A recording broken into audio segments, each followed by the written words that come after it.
السلام عليكم ورحمة الله وبركاته. رؤية حلم احتراق البيت في المنام. رؤية احتراق البيت في المنام بتدل على التفكك والتشتت بين أفراد العائلة. من رأى احتراق سقف بيته في الحلم بيدل على ذهاب الحماية والحصن. أما رؤية احتراق باب البيت في المنام بيدل على النقص في الأمان.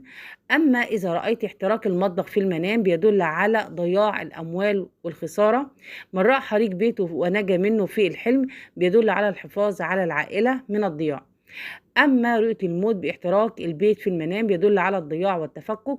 ورؤية حريق البيت بدون نار في المنام بيدل على دخول مرض معدي إليه. من رأى حريق في البيت وإطفاؤه في الحلم بيدل على انتهاء المشاكل والخلافات. أما رؤية منزل الجيران يحترق في المنام بيدل على مرورهم بمحنة أو مصيبة.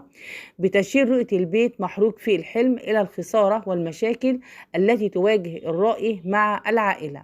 أما رؤية آثار الحرق في المنام، رؤية آثار الحرق في المنام بتدل على انفضاح أمر وانكشاف سر مخفي.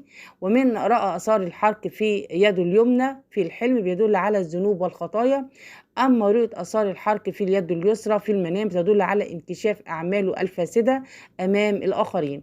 أما إذا رأيت آثار الحرق في يد شخص آخر في المنام بيدل على كشفك أمر يخيفه. من رأى آثار الحرق في بطنه بيدل على كشف الإصابة بمرض مزمن.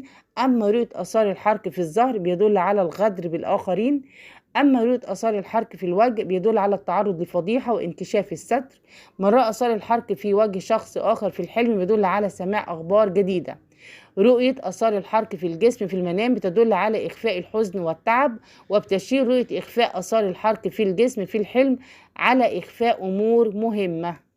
رؤية الحرق في المنام بالضرر والأذى الذي يصيب الرائي بيكون بقدر الحرق. ومن رأى أنه أصيب بحرق في كامل جسده في الحلم بيدل على مصيبة تصيبه أو تصيب شخص يعز عليه. رؤية حرق شيء من الجسد في المنام بيدل على ضرر يصيب ما ينسب إليه في التأويل. كما بيدل حلم شفاء الحرق على الخروج من مصيبة أو هم. دي كانت حلقتنا النهاردة، أتمنى يكون الفيديو عجبكم، والسلام عليكم ورحمة الله وبركاته.